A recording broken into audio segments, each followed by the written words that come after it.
Hello everyone, mix veg pizza at home ఎలా చేసుకోవాలో చూపిస్తాను. సో దానికోసం నేనైతే స్వీట్ కార్న్ ఉడకబెట్టుకున్నాను అండ్ ఆనియన్స్, టమాటో ఇంకా క్యాప్సికమ్ ఈ విధంగా కట్ చేసుకున్నాను. Pizza sauce is mandatory, also chilli flakes ఇంకా ఆరిగానో అండ్ ఇంకా చీజ్ అనమాట, మొజరెల్లా చీజ్ యూస్ చేయండి. అండ్ ఇలా అమూల్ చీజ్ కూడా ఉంది, సో ఎక్స్ట్రా కావాలనుకుంటే పెట్టుకోవచ్చు. అండ్ పిజ్జా బేస్ కూడా మ్యాండేటరీ. సో ఇవన్నీ థింగ్స్ అనేవి మీరు ప్రిపేర్డ్గా ఉండాలి ఒక పిజ్జా చేయాలంటే. ఇవన్నీ మ్యాండేటరీ థింగ్స్. సో ఫస్ట్ అయితే ఈ పిజ్జా బేస్ని మనం తీసుకుందాము.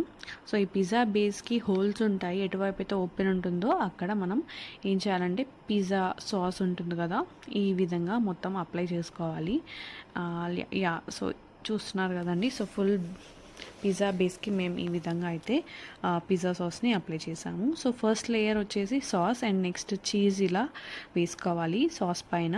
ఎక్కువ చీజ్ తింటే కనుక మొత్తం చాలా ఎక్కువ ఫిల్ చేసుకోవచ్చు. ఇలాగా మోజరెల్లా చీజ్ ఉంటుంది కదా, అది వేసేసుకున్నాము. అండ్ దానిపైన వెజ్జీస్ ఇలా మనం డెకరేట్ చేసుకోవాలి. అడిషనల్గా మీకు పన్నీర్ కానీ ఆలివ్స్ కానీ కావాలనుకుంటే అవి కూడా పెట్టుకోవచ్చు, బాగుంటుంది. అండ్ నెక్స్ట్ ఇలా వెజ్జీస్ పెట్టిన తర్వాత మళ్ళీ ఒక లేయర్ అనేది చీజ్ వేయాలి. సో చీజీగా ఉండాలి అంటే మనం వేసుకోవాలి, బాగుంటుంది. డెఫినెట్గా చీజ్ లవర్స్ అయితే ఉంటారని అనుకుంటున్నాను అలాగా. సో ఈ విధంగా మనం పిజ్జా బేస్ని డెకరేట్ చేసుకుందాము. ఇవి ఏంటంటే సిలికాన్ అనమాట పిజ్జా పెట్టడానికి. సో ఎయిర్ ఫ్రైయర్లో జస్ట్ చూపిస్తున్నాను మీకు. అండ్ ఫోక్తో కనుక ఇలా హోల్స్ చేసుకుంటే మనకు పిజ్జా అనేది మంచిగా అవుతుంది. సో ఆ సిలికాన్ కంటైనర్లో పెట్టేసి పిజ్జాని మనం ఎయిర్ ఫ్రైయర్లో పెట్టేద్దాము. సో ఇదే అనమాట ఎయిర్ ఫ్రైయర్. ఇందులో మనకి ఓపెన్ చేస్తే కనుక ఇలా సిలికాన్ని పెట్టేయచ్చు ఇది. సో పిజ్జా అనేది మనం లోపల పెట్టేద్దాము. అండ్ నెక్స్ట్ సెట్టింగ్స్ ఎలా చేసామో చూపిస్తాను. సో వన్స్ ఆన్ చేసిన తర్వాత మనం టైమర్ సెట్ చేసుకోవాలి ఇక్కడ. సో మేమైతే 7 minutes పెట్టామండి. 7 minutes పెడితే కనుక మనకి పిజ్జా మంచిగా అయిపోతుంది. సో మీన్ వైల్ పక్కన అక్వేరియం ఉండే అనమాట. సో మీకు ఫిషెస్ చూపిద్దామని వీడియో తీసుకున్నాను. చాలా బాగున్నాయి కదండి ఫిషెస్, అన్నీ కలర్ఫుల్గా ఉన్నాయి. అంతే అండి, పిజ్జా రెడీ అయిపోయింది.